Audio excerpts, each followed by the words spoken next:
Là, je viens de réaliser que jamais je pourrais monter un deal avec Versace après avoir dit un truc aussi horrible que ça. Mais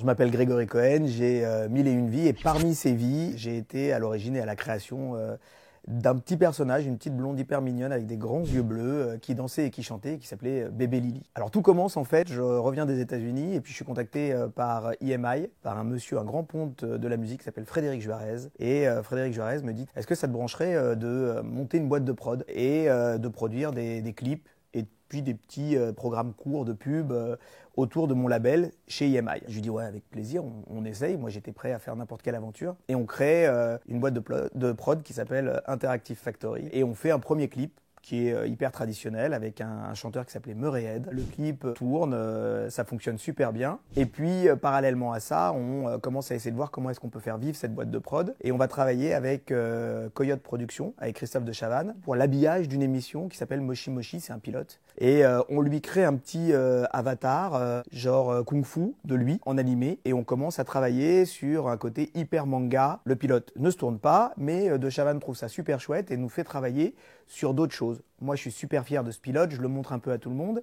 Et là, j'ai Frédéric Juarez qui vient et qui me dit est-ce que tu pourrais tourner un clip en 3D? Bon, bah, évidemment, on n'y connaît rien à la 3D, mais l'idée, elle est chouette. Donc, on se dit ouais, on va faire un clip en 3D. Donc, on appelle tous nos contacts, les gars de chez Penningen, les gars qui sont en 3D. On essaie de monter le truc. Mon assoce Yannick se met à feuilleter toutes les notices de fonctionnement des logiciels de 3D à l'époque, qui étaient hyper compliqués. Et moi, je commence à proposer un storyboard et à dessiner le concept de ce que pourrait être le premier clip de Pinocchio, qui s'appelle T'es cap, t'es pas cap. Et puis, on fait un espèce de clip assez cool, je trouve, enfin qui a bien fonctionné en tout cas, et puis qui nous a permis d'en faire plein d'autres avec EMI sur Pinocchio. Et à ce moment-là, on était à Saint-Ouen, et on a en dessous de chez nous un label de musique qui s'appelle Eben Music, avec les frères Benamou qui sont dedans. Et ils me disent, on a vu ce que tu as fait avec Pinocchio, on aimerait bien, nous aussi, créer quelque chose en 3D. C'est l'époque d'Ilona, c'est l'époque de Crazy Frog, c'est l'époque de Pinocchio, donc c'est le moment où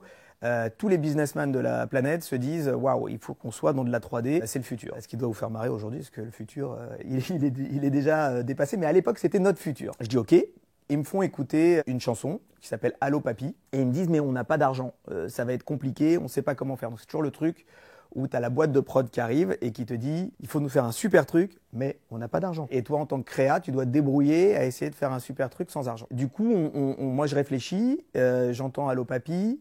Je me dis, il faut que je fasse des super références. Et en fait, c'est un peu toujours ce que j'essaie de faire, c'est d'essayer de choper des références pour que ce que tu vois, tu aies l'impression de l'avoir déjà vu, en tout cas que ça fasse partie de ton univers à ce moment-là. Mais ma fille, elle jouait avec une poupée, c'était les bébés Corolle. Cette espèce de bébé qui avait des yeux genre immenses, qui s'illuminaient, enfin qui étaient grands, qui s'illuminaient pas vraiment, mais qui étaient grands, qui s'ouvraient. Et ça donnait une expression à ces poupées. Et puis au même moment, il y a Madonna, une vieille chanteuse, qui fait un clip où c'est de l'aérobic et elle a une espèce de coiffure avec la mèche, avec la vague, blonde comme ça. Et en fait, je prends et je fais un mash-up du bébé Corolle et de Madonna avec une tête de manga très ronde. Ça devient bébé Lily, puisque dans la chanson, elle dit c'est Lily, Lily qui, donc on avait déjà le prénom et on a créé ce concept de bébé Lily, d'une petite fille super espiègle, super mignonne. Il lui fallait une bande. On a créé un hippopotame violet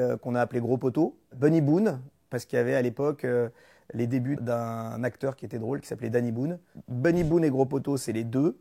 Et puis après, on avait le petit robot Intello, on avait les Barbies, et il y avait 3 Barbies, et c'était Donatella, parce qu'à l'époque, il y avait Donatella Versace, qui était absolument horrible, tellement elle se mettait de maquillage. Et là, je viens de réaliser que jamais je pourrais monter un deal avec Versace après avoir dit un truc aussi horrible que ça. Mais honnêtement, regardez les photos, la nana était maquillée, donc on a fait une espèce de poupée maquillée genre foirée, ça c'était Donatella, puis on a créé ses sœurs avec elle. Et puis il fallait financer ce clip, du coup on est allé voir un monsieur qui s'appelle Patrice Béguet, lui il était chez Wanadoo. Wanadoo c'est l'ancien France Télécom, ça remonte. Et on lui a dit, en fait, ça serait bien de faire du placement de produits. Et Lily, elle appelle, elle téléphone avec un téléphone qui ressemble à un téléphone Wanadoo, mais qui n'est pas vraiment un téléphone Wanadoo, parce qu'en France, on n'a pas le droit réellement, complètement de faire du placement de produits.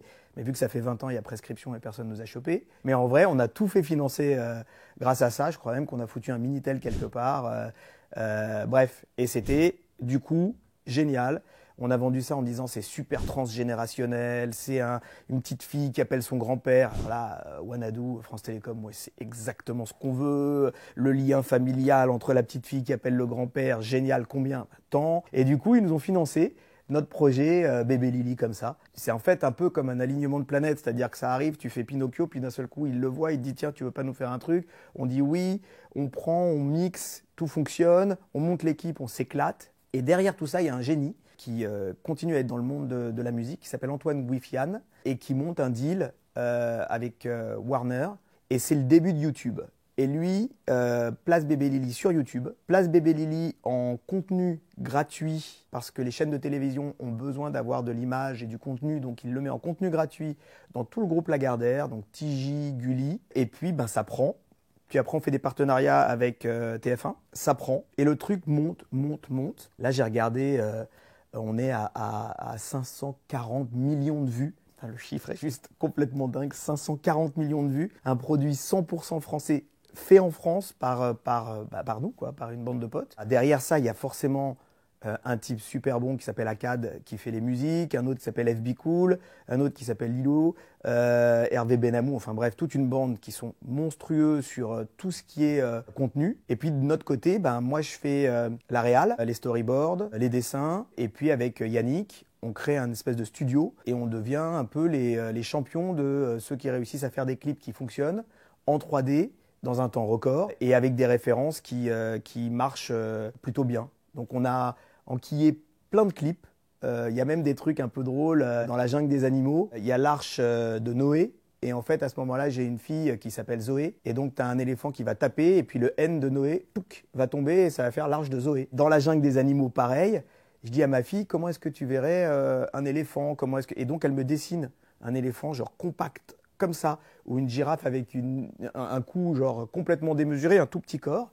Et en fait, je me suis inspiré de ces dessins pour les intégrer dans la jungle des animaux. On a fait Dans l'espace. Alors là, c'était aussi un film qu'on avait vu. Je ne me rappelle plus trop du nom, mais c'était un petit robot à roulette. Et on a refait en fait la même esprit dans l'espace avec une fusée qui était juste sublissime. Et on a vraiment réussi à travailler avec un métier qu'on avait qui était l'habillage d'émissions de télé. Et avec la 3D, ce qui fait qu'on a réussi avec nos moyens, qui n'étaient pas des super calculateurs, qui n'étaient pas des thunes de ouf. On a réussi avec nos moyens à faire un truc qui était, je pense, plutôt pas mal et qui a plutôt bien marché. Sky is the limit.